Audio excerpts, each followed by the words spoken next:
Assalamualaikum warahmatullahi wabarakatuh. Lemah teles ning pinggir kalen. Kuwi aku rabu bales padahal kue online. Yo aku ki elek. Eleke sak pole. Tapi tak tegaske yo. Sak elek-eleke visi kuwi isih elek sifatmu sing kaya ngono. Susah bales iki apa to? Ora enek 10 detik kok. Chat tak spam udah ganggu.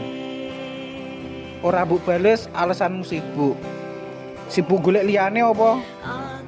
Yen sekirane wis ora seneng wis to. Blokir gak apa-apa. Mung arep ngajak metu kok wangele ram. Dungaku sing paling jero. Muga-muga kowe entuk sing luwih elek saka aku. Soale dungane wong teraniaya kuwi dikabulno. Soale aku ngrasa teraniaya mbek kowe sing ra tau ngargai perjuanganku. Cukup sekian. Wassalamualaikum warahmatullahi wabarakatuh.